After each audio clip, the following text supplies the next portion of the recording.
I was born in Tel Aviv. I was brought up in Tel Aviv. I was a very good boy in Tel Aviv. I served in the Israeli army. I did even something which is much worse than this. I worked for 4 years with Shimon Peres, then leader of Israeli opposition in the late 70s, early 80s, before most of you were born.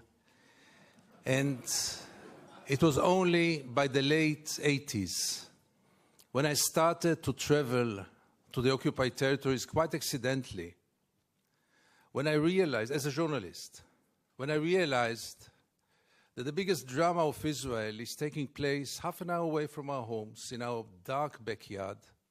All those crimes are taking place, and we Israelis, most of us, if not all of us, do not want to know, do not know, and above all, do not care. And it took me many, many years to understand how come. How come that a society, some of you met Israelis, they are not monsters. Every catastrophe in the world, the Israelis are always the first one to send rescue teams with field hospitals. Many Israelis would help any old lady to cross the road many times, even if she doesn't want to cross the road. People with values. How come that this society lives for so many years with this drama in its backyard and feels so good about itself and has so little moral doubts, if at all? How is it possible?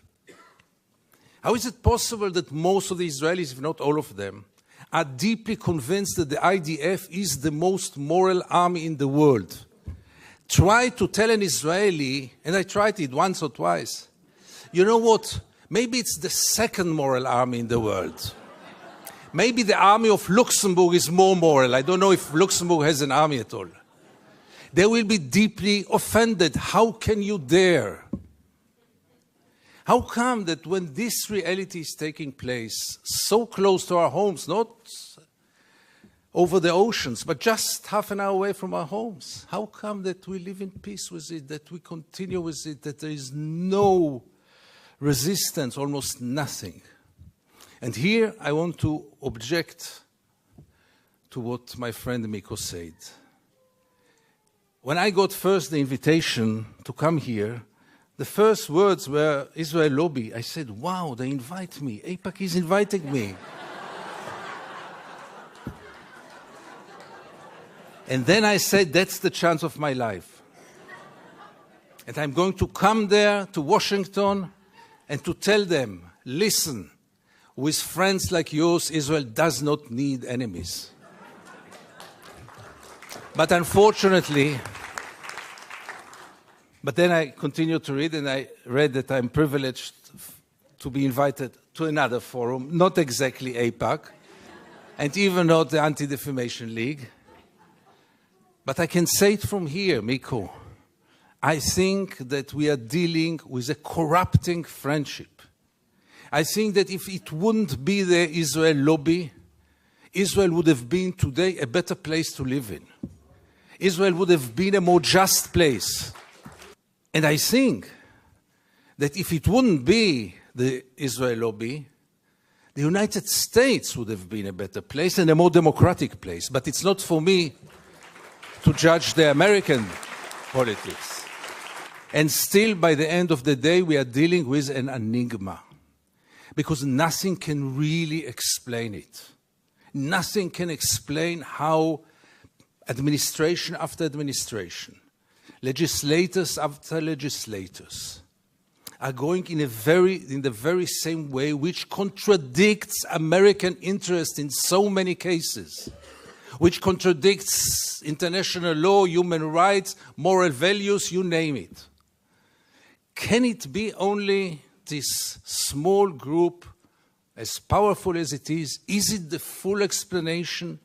I doubt it, but that's for you to decide, not for us in Israel. But for us in Israel, or at least for me, it is very clear. Think about a relative of yours or a friend of yours who is, God forbid, a drug addict. There are two ways to deal with him. One is to supply him with money and he will go and buy more drugs. He will be very grateful to you. He will appreciate you. He will tell you, you love me, you are my friend, you are my best friend. The other way is to send him to a rehabilitation center. He will be so mad at you. But what is real care? And what is real love? And what is real friendship? And does anyone in this hall have the slightest doubt that Israel is occupation addicted? But, and therefore for me, this conference here is so crucial and so important. Because we have to face reality. And reality is that there is no chance for a change from within the Israeli society. No way. I'll try to explain why. But if this is the case, the only hope is for an international intervention. And the only hope is from this place, from Washington, from the United States, from the EU, only from there. Because the Israeli society is by far today too brainwashed. Really to believe that 5 million Jews know better than 6 billion people of the world? Really believe that 5 million Jews will be able to continue to live on their sword forever? Is there one example in history in which any country lived on its sword forever? Empires? Really believing that in the 21st century it is acceptable to ignore the international law in such a way, to ignore the international institutions, and to rely only on the United States and Micronesia. Let's not forget this friend of Israel. And recently also Czech Republic. Thank you, Czech Republic. And Canada, your neighbor, obviously. Does it work? Had it ever worked? So therefore it is so crucial for people like me to see any kind of change here in the United States. And we jump on any sign. When J Street was established, we say, yeah, here it comes. And it didn't come. When Obama was elected, I had tears in my eyes. I said, here it comes. And it didn't come. And when I see conferences like here today, again, it gives me some hope that change might happen. Because change will have to take place here. In Israel, it's a lost case. Forget about it. The Israeli society had surrounded itself with shields, with walls, not only physical walls, but also mental walls. I don't want to get into it because it's another lecture, but I'll just give the 3 principles which enable us Israelis to live so easily with this brutal reality. A, most of the Israelis, if not all of them, deeply believe that we are the chosen people. And if we are the chosen people, we have the right to do whatever we want. B, there were more brutal occupations in history. There were even longer occupations in history, even though the Israeli occupation gets to quite a nice record. But there was never in history an occupation in which the occupier presented himself as the victim. Not only the victim, the only victim around. This also enables any Israeli to live in peace because we are the victims. The other day, Professor Falk spoke about this dual strategy of Israel of being a victim on one hand and manipulating the other on the other hand. After what happened in Paris and in Copenhagen with the terror attacks, Benjamin Netanyahu came with the notion all the Jews must come to Israel. It's the safest place for the Jews in the world. It's a shelter for the Jews in the world. Which is wrong, because Israel is today the most dangerous place on earth for Jews. But let's put it aside. It was only 24 hours later when he said Israel is an existential threat under the Iranian bomb. And I asked myself, How can you dare call Jews to come and to join this suicidal project when the Iranians are going to bomb us?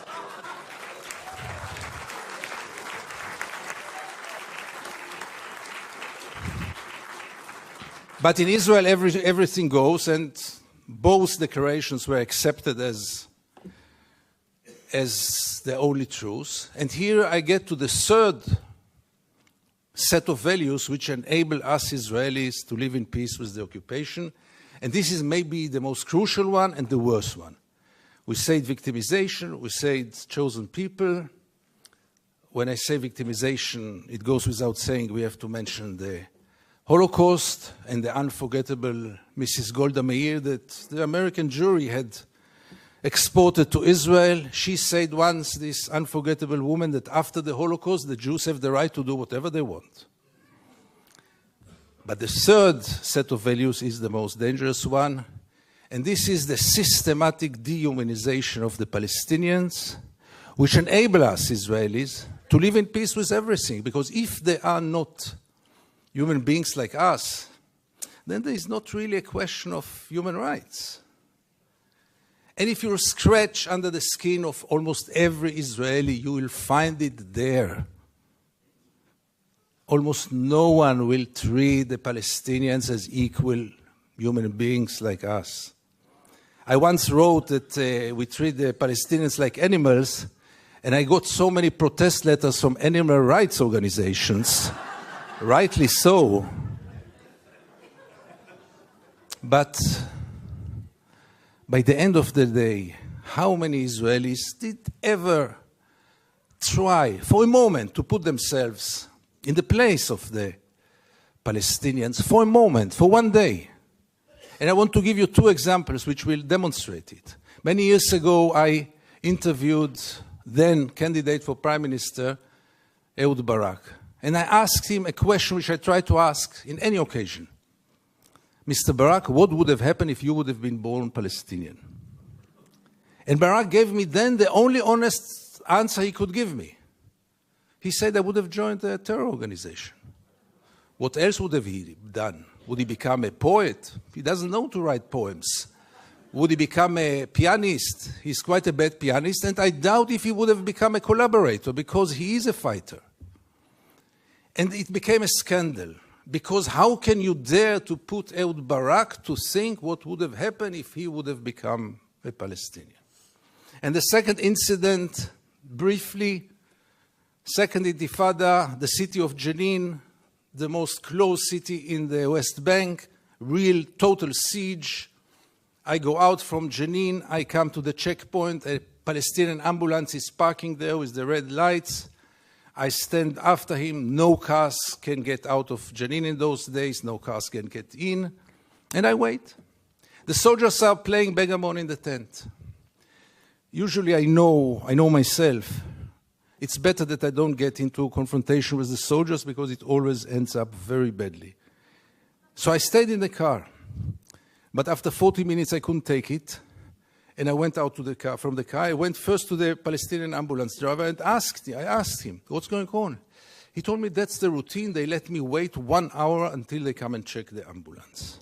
And I couldn't take it anymore. And I went to the soldiers.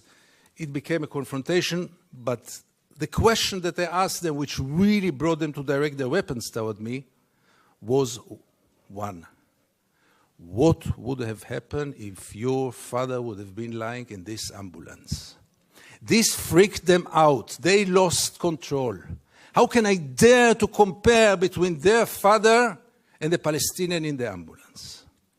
And this set of beliefs that they are not human beings like us enable us Israelis to live in so much peace with those crimes, ongoing crime for so many years, with losing any kind of humanity, values. I heard today people talk about Jewish values.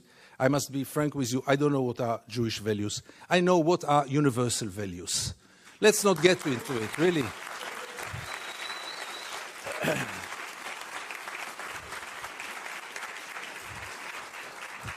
There are very clear universal values. And there is a very, very clear international law. But for most of the Israelis, international law is very important. But not for Israel. Israel is a special case. Why is it a special case? And again, you get with all those set of values, with this living in denial. And here I want to get back to the topic of our panel. Is it good for Israel? No, it's very corrupting. Because as long as the United States enable Israel to continue, obviously the Palestinians are the first and direct, unbelievable victim of it.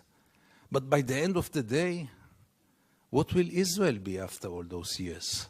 What is it already today? Where does it direct to? And things are getting worse and worse. And therefore I have so little hope about change from within the Israeli society. Because things, as you might know, are going more and more to the nationalistic, militaristic, religious direction, with very little hope that change will come from within. Why would Israelis go for a change? What incentive? Why would they bother? Life is so good. You should have seen Israel in the days when Gaza was bombed, when the beaches were crowded, the helicopters were passing on their way to bomb Gaza. The Israeli TV hardly showed photos from there. Newspapers hardly wrote anything. I wrote one article about the responsibility of the pilots, and I needed to use bodyguards to get out of my home after this. The problem was, by the way, that the bodyguards were settlers, and they argued with me all day long until I saw that I'm much more secure without the bodyguards rather than with them. But the last war in Gaza, and this will be my final remarks, the last war in Gaza taught us also that Israel, which has three regimes today, maybe the only country, the only state in the world with three regimes, one for the Jews, one for the Arab citizens, and one an apartheid regime in the West Bank and Gaza, one of the most brutal and cruel tyrannies in the world.